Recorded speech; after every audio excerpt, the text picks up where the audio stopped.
Guys, thank you so much for having me here. As mentioned, I'm Daniel. I'm the Chief Commercial Officer at Moosend. And if you haven't heard about Moosend, really, we are one of the big success stories in Greece. We used to be a startup once upon a time. Now we're internationally recognized as one of the leading email marketing and marketing automation platforms. As you can see, us and leaders in G2 Crowd in a very, very saturated market. We're very lucky to call customers like the National Bank of Greece, KFC, Domino's, some of my favorites, Danone, Hewlett-Packard, and even the United Nations as customers of Moosend. And so we've got a lot to be proud of. Actually, we've made such a splash on the international market that Moosend just last June, so over the summer, was acquired by Constant Contact. And Constant Contact is one of the biggest, most profitable email marketing platforms ever, the OG of email marketing, almost 3 decades in business, and with over 600,000 customers globally, which makes up a pretty good chunk of market share. So enough about Moosend, enough about Constant Contact. Today, we are going to talk about my absolute favorite topic in the whole wide world, me. Kind of me, right? People like me, yeah? I'll explain what I mean a little bit. So in marketing, as most of you know, we have something called buyer personas. And buyer personas are ways of categorizing people and their traits in order to understand them better. And they make up your target market, right? Now, the logic behind understanding every little bit of their life means that if we really understand, when they walk their dog and what their child likes to eat and how many kids they have in the first place and how much money they make, well, then we can write better marketing content for them. It will resonate more with them and they will buy our stuff, okay? Now, let's look at what would happen if a marketer were to analyze me as a persona, all right? I'm 44 years old. I'm a SaaS tech salesperson, which means that my parents still have no idea what I do. I'm American, and I'm also Italian, so una faccia, una razza. And I've got a 4-year-old girl who was born here in Athens. My wife is from Corfu, and you know what they say about Corfu. Pray for me. And I've lived in Athens, get this, for 14 years now. 14. The important part about that is that I speak English, Italian, Spanish, and, well, my Greek, yeah, not so good. Believe it or not, it's not just a joke, it's important. And why it's important is because I believe that today we're witnessing a new era in Greece, and it is shaping Greece. And what that new era is, I believe actually probably all of you have noticed it on a certain level, be it in your personal lives, but perhaps have not reacted as quickly as need be in your professional lives. And so, audience participation time, get out your phones, time for a random survey. Please scan this QR code. There are 2 questions. It'll take you about 30 seconds. I'll drink some water. Please enter your email addresses after that, and you're going to get the email results later after the conference.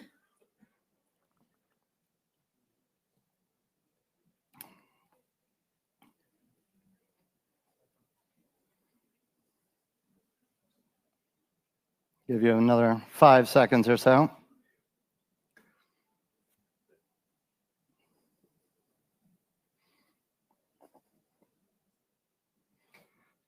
So these questions are referring to your work. So what does your company market in? Is it Greek only? Greek and English, multilingual? Hopefully that's enough time for everyone to respond. I'll give it another 5 seconds.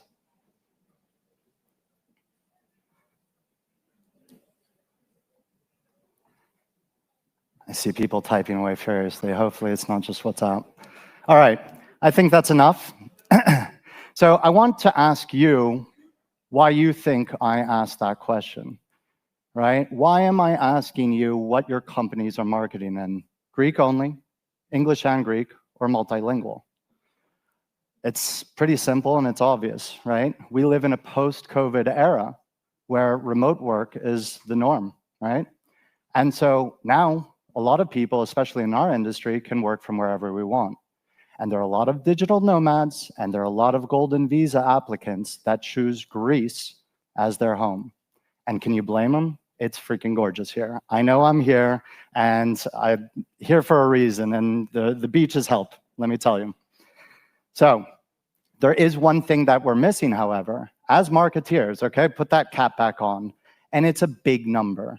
It is a crazy number. And if the clicker works, clicker.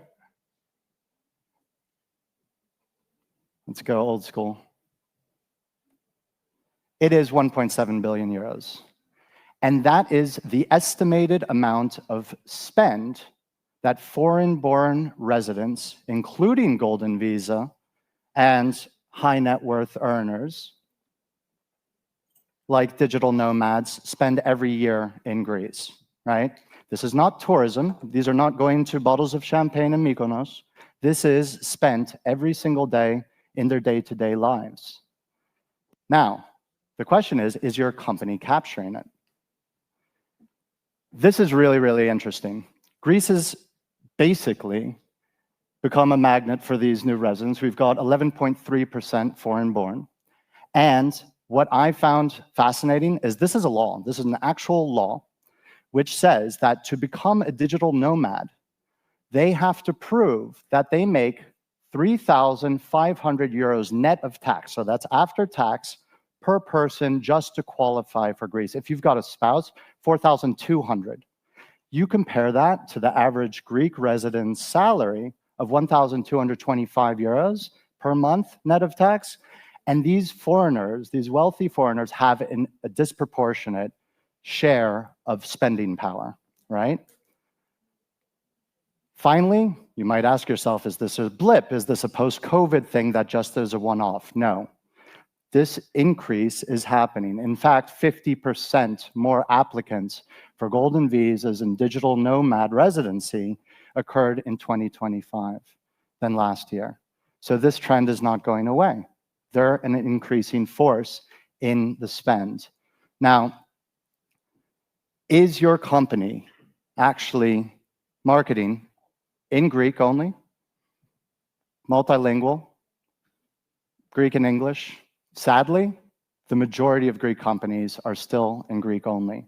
That can be on the website. Some might have Greek and English on the website, and others have actually an English, let's say, partial translation. But when it comes time to subscribing to get more information, all of the communications are in Greek. What do you think that does? It creates friction, it creates confusion, and ultimately it costs millions of euros, actually billions. Let's go back to that number, in lost sales.